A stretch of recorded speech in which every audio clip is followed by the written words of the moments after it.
Carine, there is a wave going through the landscape of museums of anthropology. And it's a process of decolonization, I guess. And all of a sudden museums are under the magnifying glass. Are you happy about this? Yes, I am. And actually, this is something we've been discussing a lot here at the museum. I always tend to say that it didn't happen in a second, in the sense that we talk about this decolonial turn as if it was something new. But I would say it's been here for a long time. But maybe now it's attracting more media attention. And I can say, at least from the 1990s, museums and anthropology museums and ethnographic museums have been wondering exactly what they were doing. And this can, all part related to this reflexive anthropology turn, where anthropologists were very much aware that they were describing others and then trying to understand, okay, how can we maybe just stop just describing others, but then start working with them and then co-create with them. So this has just started already in the 1990s. And then in 2000s, the first decade of 2000, this is where I think European museums realized that things were changing. And this is exactly when I started working in a museum in 2001.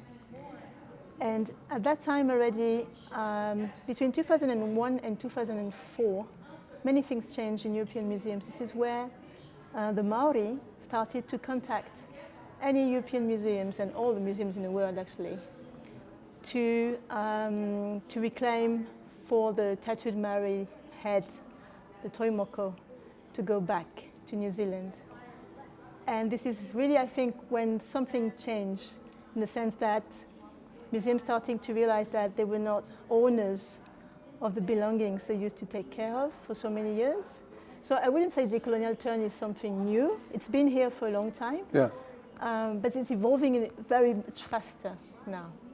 That's what I can see it from the inside. Yeah, in the 80s, the director of the Übersee Museum in Bremen, he wrote a book entitled Nofretete Wants to Go Home.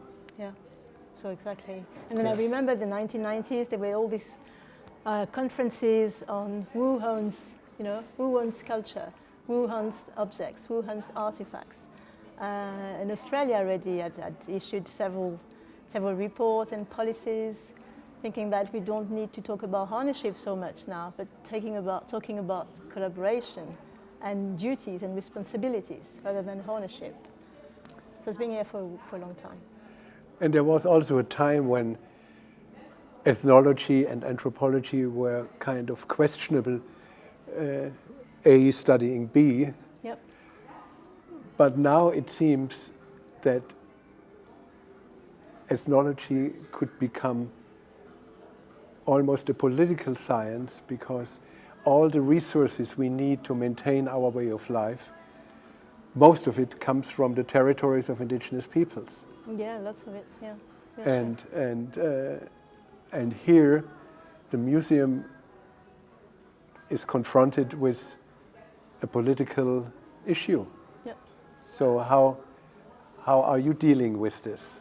It makes me think about something that Kenneth Deere actually said. I think he said something like, when we act, when we say something as indigenous people, we always do politics. And I think museums is just the same. We do politics, so we may have thought for many years that we were neutral or that we were describing things, but actually we do have a political stance. And so many museums, still in the same years, 1990s to beginning of 2000, starting with the new museology, starting from Canada, starting asking, how can museums be relevant? How can museums be relevant and have an impact on society? So this is when you get, I guess, to touch politics. If you want to be relevant, if you want to have an impact, if you want to create a positive impact on society, and now even more on socio-ecological, systems, you need to get a bit political, I suppose. Yeah. is an exhibition the only form a museum of anthropology can have an impact, or do you also see tools of outreach? How are the discussions in this building when you sit down together? Yeah. I think that not only exhibitions, I mean, we do it as well through the research on the collections, and this is very much behind the scenes. When you welcome artists, artisans, researchers to come and see items, artifacts in the storage, you're far away from the public gaze, but you're totally into it. I mean, the same with outreach programming. We do organize so many concerts, conferences, cinemas, cycling of cinema. This is where, in each one of these different activities, you can try to be positive, and you can try to have an impact on society. But exhibition, of course, is what people know more, because this is what attracts more attention. But I think every activity we do in the museum is exactly the same, has the same rhythm, like the heartbeat. Political correctness is now touching all aspects of our life. And in Germany, for example, the term Indianer is labeled racist, which of course I have difficulties with, because it's a word which is always used in sympathy, and it has never been out of ignorance. And of course, and when you talk to native people, they say, well, we have our own names, like Haudenosaunee or Hopi. Exactly. We don't need the word Indians. And when it comes to communicating with the white world, well, we are fine with American Indian or Native American, because it's just it's more like how should I say? We are, for the time being. Yeah. But the change of names doesn't change the situation indigenous people are living in. So sometimes I get the feeling that activists or groups who put all their energy in this issue of naming think they have achieved something big. Something big, and it's just a minor thing. It's interesting what you say, because I think the opposite, which is quite interesting. No, I'm very much interested in the naming and in naming things, and I think eventually it can make a huge difference to start naming people the way they name themselves. So of course, it might not change their daily lives, but at least it can just make us just stop a minute and think, oh, how come I'm talking about an Indian when we've known for almost 500 years, almost, I mean, even more, that these people are not Indians. So we in the sense that, okay, we know it's a mistake, but the mistake became the normality. And then sometimes I quite like knowing that Haudenosaunee call themselves Haudenosaunee, and just makes me think, okay, there's a diversity here that I wasn't aware of, Dene,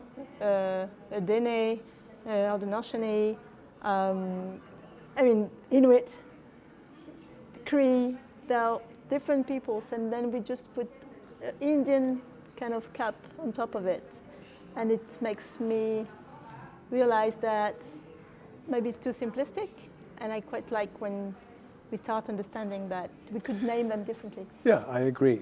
It's just that, and before they were called Indians, they were called Americans. Yeah, even before.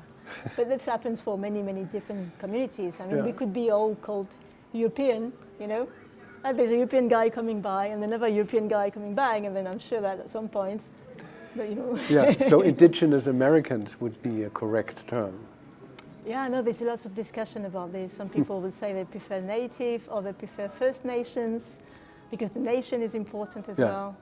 Well, in Canada, this is established now, First yeah, Nations. First Nations, because the nation is sovereignty is coming here, nation is coming, so there's an equal footing with states as well, if we talk about nations.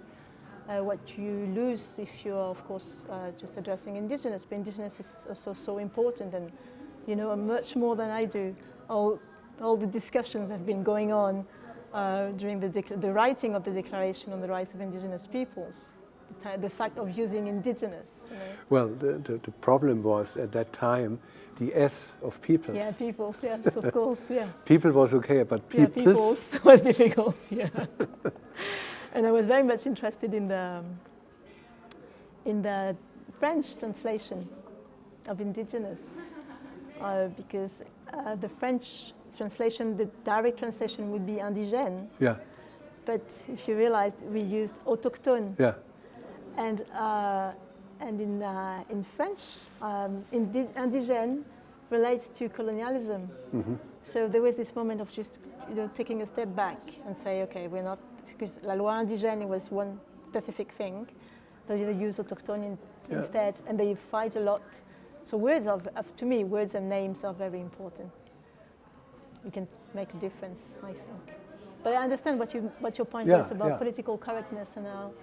Does it change anything? Yeah, I think it does. But yeah, and then the question: am I allowed to talk for others? Yeah, this is a question we always ask as anthropologists, and as a Museum of Anthropology. Yeah, sure. That's an important question. Yeah. There's no clear answer to it. No, and I think you should. The best. I don't know if it's the best, but one of the ways would be to ask. Ask people, am I allowed to talk on behalf of your nation? If you don't want me to talk on behalf of it, can you do it yourself, or should we do it together? Yeah. I think it's just a good step to just ask. Mm-hmm. It's something we follow among our own people without thinking about it, Yep. If you are in the room and you are asked and I answer for you. Exactly. Yeah. What parents do with their children as well. Yeah. Sometimes. Yeah. What is the plan? What are the plans of the museum in Geneva? Can you give us a little insight? Yeah. How you look into in your own future? I think the plan is to have an impact. That's the plan. That's the main goal. We would like to have a positive impact. But by doing this, I think it's important that we raise the fact that we do live a permanent crisis regarding environmental issues. And so the goal is to never forget the fact that we entered a new paradigm now related to the environment. It's not just an exhibition.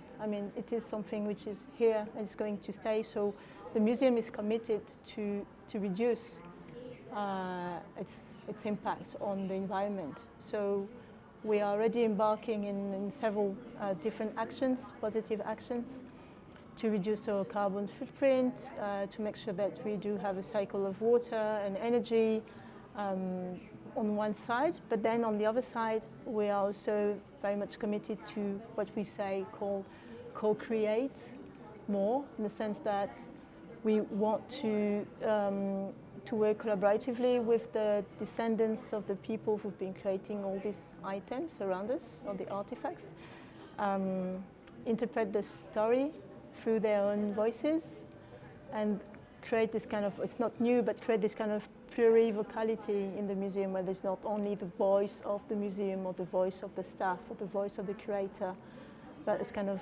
multi voices. So this is one of the other thing, and then we're very much interested as well in gaining the point of view of the audience as well.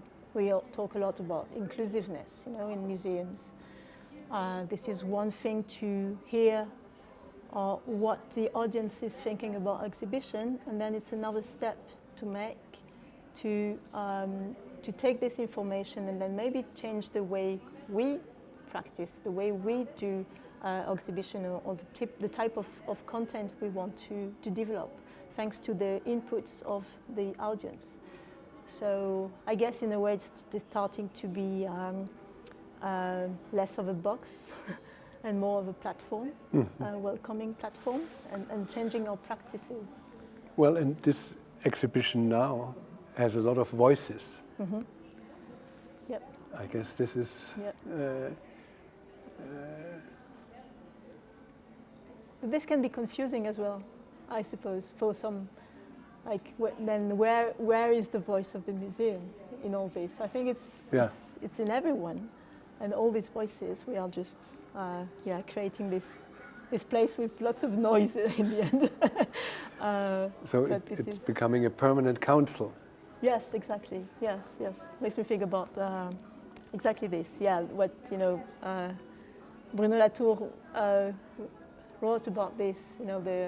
The parliament of things. The Sametinget. Yeah. And I think exactly what I would like the museum to be, a place of concerns, as you say, the place where people are dealing with difficult stuff and assembled together around things and in a territory just to discuss all these concerns. This is what we... So you have to break a shell. Yeah. Because usually when something is kind of dead, people say, it's like a museum. Yes. Yeah. So you're working on the opposite. Yeah, the idea is just to turn the thing upside down and then realizing that the museum is exactly the same thing inside that it is outside. Yeah. It's not an empty place, it's not an empty shell, it's something full with... And to a certain degree you also have to be an embassy of the culture you are showing. Yeah, I don't know if embassy is the... Yeah, it might be, I don't know. I would need to ask this, whether people consider we are a kind of embassy. But actually, there are some artists we've been working with saying that the objects are the ambassadors, the real ambassadors sometimes. So yes, interesting view, yeah. Maybe yes. Maybe we're an embassy, yes. Thank you very much. Thank you. Thank you.